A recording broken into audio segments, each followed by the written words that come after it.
மனிதன் தான் முடமானது மட்டுமல்ல, இந்த பூமி தாயையும் முடமாக்கி விட்டான். ஆறுகள் எல்லாம் ஆடையின்றி கிடக்கிறது, ஆறுகள் எல்லாம் மணல் ஆடையின்றி கிடக்கிறது. காடுகள் எல்லாம் தலையில் கவசம் இன்றி கிடக்கிறது. ஒன்று தெரியுமா? நீர்நிலை தேக்க தொட்டி என்பது நாம கட்டி வச்சிருக்கிற நீர்நிலை தேக்க தொட்டி அல்ல. நீர்நிலை தேக்க தொட்டி மரம். இந்த நிலத்தடி நீர் மண்ணுக்குள்ள போகாமல் இருக்கிற பட்சத்தில் நிலம் கொதிப்படைந்து பல்வேறு சுனாமிகளை உருவாக்குகிறது, பூகம்பத்தை உருவாக்குகிறது.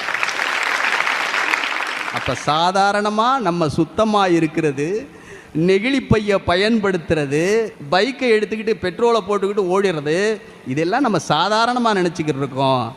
ஆனால் மனிதன் தன்னுடைய வாழ்க்கையை தனது வசதிக்காக மாற்றி அமைச்சுக்கிட்டதுனால